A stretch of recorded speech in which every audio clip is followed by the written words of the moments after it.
Hey YouTube, ETP Duelist here. I'm redoing my Elements of Dragons Are Broken video because the audio is really bad, which I found out is weak to my new laptop microphone, which isn't a big deal.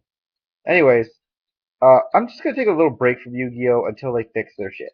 Like honestly, Elements of Dragons are way too broken, and I know every format there's a new deck that comes out, and you always have people whining and bitching and being like, "Oh, this deck is broken. I'm quitting. I'm retiring," and then they come back when the format levels out. This is not going to happen this time. The format is not going to level out. The format is just going to stay permanently broken as long as E-Dragons exist because they have way too many options for FTKs. And to tell me that they don't have the baby dragons, well, they're still really good without baby dragons, let me tell you that much.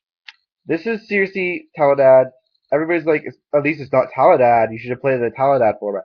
This is Tele-DaD. They're dragons that OTK reliably. If they don't OTK, they can bring out either Dracosac and stall. They can try to go for a Light and Darkness Dragon and just win that way because there's three. You're gonna have to use at least three cards to get rid of Light and Darkness, unless your name is Prophecy.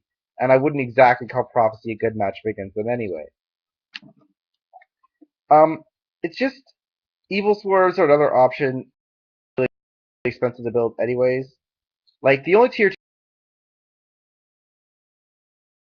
two both, but I for one don't think that Wind Up is going to be able to compete because they can go Shockmaster and call monster effects, and that's fine and dandy.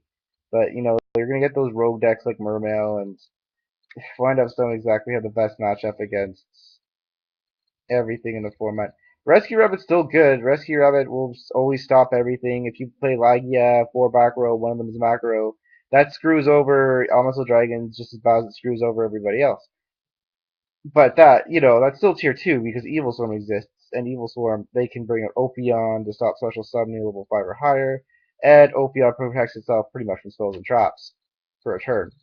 Muhammad also is good for stealing monsters.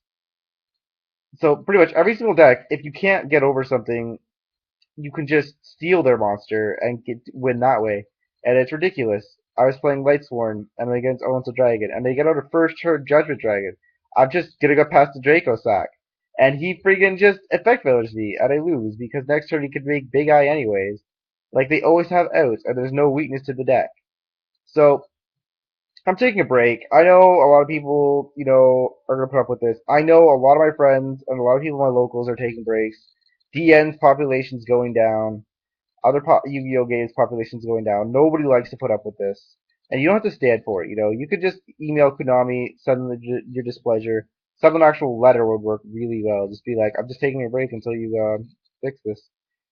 Shiny Black Seed kind of is a nice out for some of these decks, and it's going to get rarity bumped. Like, we all know it's going to go to Secret Rare first.